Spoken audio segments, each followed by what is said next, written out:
1 Coríntios, capítulo 14. O correto uso dos dons.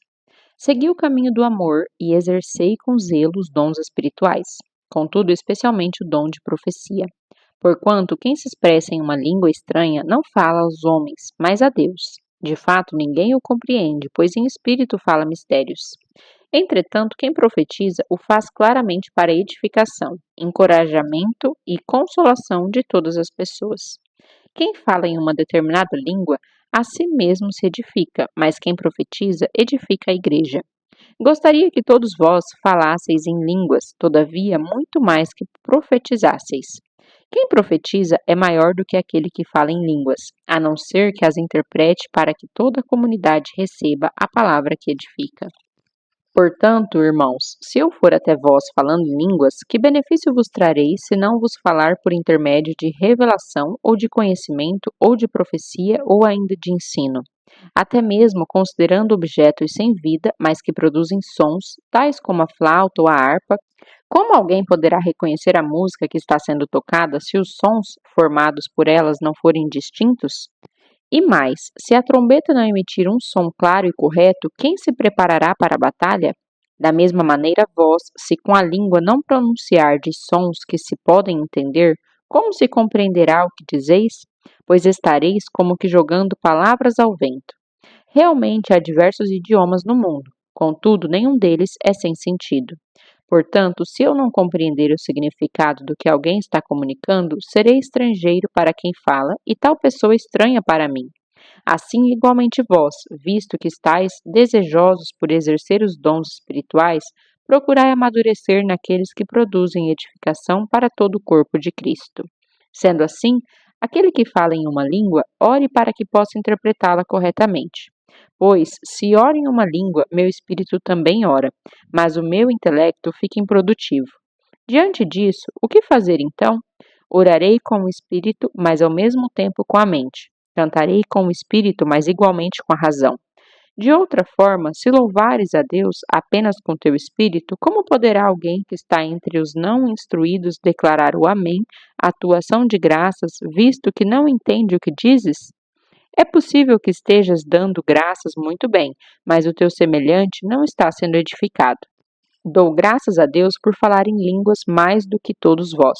No entanto, na igreja, prefiro comunicar 5 palavras compreensíveis a fim de orientar os meus semelhantes do que falar 10.000 palavras em uma língua estranha. Irmãos, não sejais infantis em vossa maneira de pensar. Porém, quanto ao mal, sede como as crianças, contudo, adultos, quanto ao entendimento. Pois está escrito na lei: por meio de homens de outras línguas e por intermédio de lábios de estrangeiros falarei a este povo. Todavia, mesmo assim, eles não me ouvirão, diz o Senhor. Desse modo, as línguas são um sinal, não para os crentes, mas para os incrédulos. A profecia, entretanto, não é um sinal para os não crentes, mas para todos os cristãos. Se, portanto, toda a igreja se reunir num lugar e todos falarem em línguas e entrarem pessoas não instruídas ou descrentes, por acaso não dirão que estáis loucos? Mas, se todos profetizarem e alguém incrédulo ou não instruído entrar, será por todos convencido de que é pecador e por todos será julgado. Os segredos do meu coração se tornarão manifestos, e assim, prostrando-se rosto em terra, adorará a Deus, testemunhando que, em realidade, Deus está entre vós. Ordem nas reuniões da igreja. Portanto, qual a atitude correta, então? Ora, quando vos reunis, cada um de vós tem um salmo, ou uma mensagem de ensino, uma revelação, ou ainda uma palavra em determinada língua, e outro tem a interpretação dessa língua. Tudo seja feito para a edificação da igreja. Se alguém falar em uma língua estranha, que a falem somente 2, quando muito 3, um de cada vez, e que haja quem possa interpretar.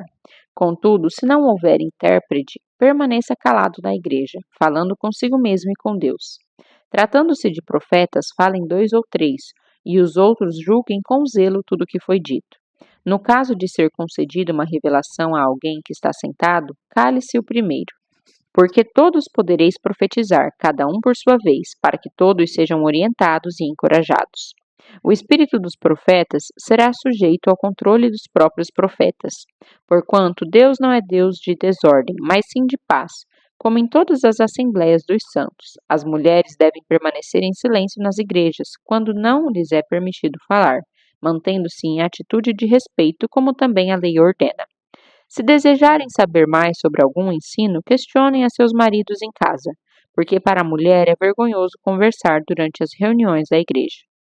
Porventura, a palavra de Deus teve origem entre vós? Sois vós o único povo para quem a palavra foi entregue?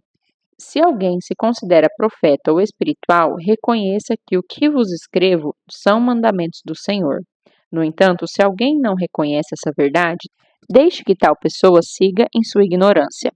Concluindo, caros irmãos, aperfeiçoai com zelo o dom de profetizar e não proibais o falar em línguas. Porém, que tudo seja realizado com decência e ordem. 1 Coríntios, capítulo 15. A ressurreição de Cristo é real. Irmãos, lembro-vos do evangelho que vos preguei, o qual também recebestes e no qual estáis firmes. Por meio dele também sois salvos, desde que vos apegueis com convicção à palavra que vos anunciei. Caso contrário, tendes crido em vão. Porquanto o que primeiramente vos transmiti foi o que também recebi, que Cristo morreu pelos nossos pecados, segundo as Escrituras, foi sepultado e ressuscitou no terceiro dia, conforme as Escrituras, e apareceu a Pedro e depois aos 12. Depois disso, apareceu a mais de 500 irmãos de uma vez, a maioria dos quais ainda vive, embora alguns já tenham adormecido.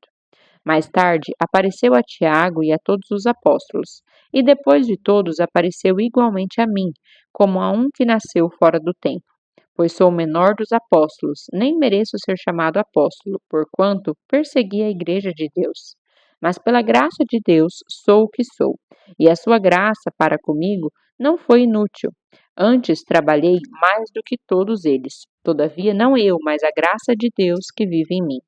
Portanto, quer tenha sido eu, quer tenham realizado eles, é isso que pregamos e é isso que crestes. Nós também ressuscitaremos.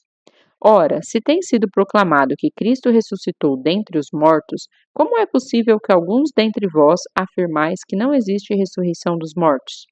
Então, se não há ressurreição dos mortos, nem mesmo Cristo ressuscitou. E se Cristo não ressuscitou, é inútil a nossa pregação, como igualmente é improdutiva a vossa fé. Pior que isso, seremos considerados falsas testemunhas de Deus, porque contra ele testemunhamos que ressuscitou a Cristo dentre os mortos. Todavia, se é verdade que os mortos não ressuscitam, então ele também não ressuscitou a Cristo. Porquanto, se os mortos não ressuscitam, nem o próprio Cristo foi ressuscitado. E se Cristo não ressuscitou, a vossa fé para nada serve, e continuais a viver em vossos pecados. Sendo assim, também os que dormiram em Cristo estão perdidos. Ora, se a nossa esperança em Cristo se restringe apenas a esta vida, somos os mais miseráveis de todos os seres humanos. A ressurreição dos crentes. No entanto, em realidade, Cristo ressuscitou dentre os mortos, sendo ele o primeiro dos frutos dentre aqueles que dormiram. Porque assim como a morte veio por um homem, da mesma forma por um homem veio a ressurreição dos mortos. Porquanto, assim como em Adão todos morrem, em Cristo todos serão vivificados. Contudo, cada um por sua vez. Cristo primeiro, logo depois os que são de sua propriedade na sua vinda. Então virá o fim, quando ele entregar o reino a Deus, o Pai, depois de ter destruído todo o domínio, potestade e poder. Porque é necessário que ele reine até que absolutamente todos os seus inimigos sejam prostrados debaixo de seus pés. E o último inimigo que será destruído é a morte, pois ele tudo sujeitou debaixo de seus pés. Porquanto, quando se afirma que tudo lhe foi submetido, é evidente que isso não inclui o próprio Deus, que conduziu todas as coisas à submissão de Cristo. Todavia, quando tudo lhe estiver sujeito, então o próprio Filho se submeterá àquele que todas as coisas lhe colocou aos pés, a fim de que Deus seja absolutamente tudo em todos. Se não há ressurreição, que farão aqueles que se batizam pelos mortos? Se de maneira alguma os mortos não ressuscitam, por qual razão então se batizam em benefício deles? De igual modo, nós mesmos, por que estamos nos expondo a perigos o tempo todo? Todos os dias enfrento a morte, e afirmo isso, irmãos, porquanto sois meu orgulho em Cristo Jesus, nosso Senhor. Portanto, se foi simplesmente por razões humanas que lutei com feras em Éfeso, que lucro obtive nisso? Ora, se os mortos não ressuscitam, comamos e bebamos, pois amanhã morreremos. Não vos enganeis, as más companhias corrompem os bons costumes. Como justificados que sois, recobrai o bom senso e não pequeis mais, porque alguns ainda não têm conhecimento de Deus. Declaro isso para a vossa vergonha. Os novos corpos dos ressuscitados. Entretanto, é possível que alguém questione: como ressuscitam os mortos? E com que espécie de corpo ressurgirão? Insensato! O que semeia não nasce a não ser que primeiro morra. Quando semeais, não semeais o corpo que virá a ser, mas apenas uma simples semente, assim como a semente de trigo ou outra qualquer. Mas Deus lhe dá um corpo, como determinou, e a cada espécie de semente dá seu corpo apropriado. Nem toda a carne é da mesma espécie. Os seres humanos têm uma espécie de carne, enquanto os animais possuem outra, as aves outra e os peixes uma outra diferente. Também existem corpos celestes e corpos terrestres. Todavia, um é o esplendor dos corpos celestiais e outro diferente é o brilho dos corpos terrestres. Um é o esplendor do sol, outro da lua e outro ainda o fulgor das estrelas. E as estrelas diferem em luminosidade umas das outras. Assim será com a ressurreição dos mortos. O corpo que é semeado é perecível e ressuscita imperecível. É semeado em desonra, mas ressuscita em glória. É semeado em fraqueza, porém ressuscita em poder. É semeado um corpo natural, contudo ressuscita um corpo espiritual. Ora, se há corpo natural, há também corpo espiritual. Da mesma forma está escrito: Adão, o primeiro homem, foi feito alma vivente. O último Adão, no entanto, é espírito vivificante. Assim, não foi o espiritual que veio primeiramente, mas sim o natural. Depois dele, então, chegou o espiritual. O primeiro homem foi formado do pó da terra, o segundo homem é dos céus. Os que são da terra são semelhantes ao homem terreno, os que são dos céus ao homem celestial. Assim como obtivemos a imagem do homem terreno, receberemos de igual modo a imagem do homem celestial. Todos seremos transformados. Contudo, irmãos, eu vos afirmo que carne e sangue não podem herdar o reino de Deus, nem o que é perecível pode herdar o imperecível. Eis que eu vos declaro um mistério: nem todos adormeceremos, mas certamente todos seremos transformados. Num momento, num abrir e fechar de olhos, ao som da última trombeta. Porquanto a trombeta soará, os mortos ressuscitarão incorruptíveis e nós seremos transformados.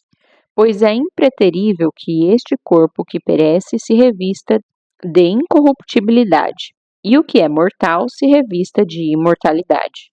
No momento em que este corpo perecível se revestir da incorruptibilidade e o que é mortal for revestido da imortalidade, então se cumprirá a palavra que está escrita: devorada, pois, foi a morte pela vitória. Onde está, ó morte, a tua vitória? Onde está, ó morte, o teu aguilhão? Porquanto o aguilhão da morte é o pecado, e o poder do pecado é a lei. Contudo, graças a Deus que nos dá a vitória por intermédio de nosso Senhor Jesus Cristo. Portanto, meus amados irmãos, permanecei firmes e que absolutamente nada vos abale. Dedicai-vos dia após dia à obra do Senhor, plenamente conscientes de que no Senhor todo o vosso trabalho jamais será improdutivo. 1 Coríntios, capítulo 16. Oferta para o povo de Deus. Quanto à oferta para o povo de Deus, fazei vós também da mesma forma como orientei as igrejas da Galácia. No primeiro dia da semana, cada um de vós separe o que puder, de acordo com a sua renda, e aguarde para que não se façam coletas quando eu chegar. Então, quando estiver entre vós, enviarei com carta de recomendação os homens que aprovardes para levarem a vossa contribuição para Jerusalém. Se for conveniente que eu também vá, eles me acompanharão. Projetos e pedidos pessoais. Depois de passar pela Macedônia, por onde tenho de atravessar, irei até vós. Provavelmente eu permaneça convosco durante algum tempo ou até mesmo passe o inverno entre vós, a fim de que possais cooperar comigo, para onde quer que eu tenha de ir. Porquanto, desta vez, não vos quero ver apenas de passagem. Pelo contrário, anelo ficar algum tempo convosco, se o Senhor o permitir. Contudo, permanecerei em Éfeso até o Pentecoste, porque se abriu para mim uma porta ampla e promissora, mas os inimigos são muitos. Caso Timóteo chegue, tomai providências para que ele não tenha nada que recear entre vós, pois ele trabalha na obra do Senhor assim como eu. Portanto, ninguém o despreze, mas ajudai-o a prosseguir viagem em paz, a fim de que ele possa retornar até mim, pois o estou esperando juntamente com os irmãos. Quanto ao irmão Apolo, insisti que fosse com os irmãos para vos visitar. Todavia, ele não quis ir agora de modo algum. Irá, porém, assim que tiver uma boa oportunidade. Vigiai e permanecer firmes na fé. Portai-vos corajosamente, sede fortes. Fazei tudo com grande amor fraternal. Irmãos, sabeis que os da família de Estéfanas representam os primeiros frutos de Acaia. Eles têm se dedicado ao ministério dos santos. Portanto, suplico-vos agora, que também vos sujeiteis aos que são como eles, assim como a todo que coopera e ministra na obra. Alegro-me com a vinda de Estéfanas, Fortunato e Acaico, pois eles supriram o que me faltava da vossa parte, porque revigoraram o meu espírito assim como o vosso. Homens como eles são dignos de todo o vosso reconhecimento. Saudações e a bênção final. As igrejas da província da Ásia vos enviam saudações. Áquila e Priscila vos cumprimentam fraternalmente no Senhor, assim como a igreja que se reúne na casa deles. Todos os irmãos daqui vos saúdam. Cumprimentai-vos uns aos outros com o costumeiro beijo santo. Eu, Paulo, escrevi esta saudação de próprio punho. Se alguém não ama o Senhor, seja amaldiçoado. Agora, pois, Maranata, a graça do Senhor Jesus seja convosco. Recebam o amor que tenho por todos vós em Cristo Jesus. Amém.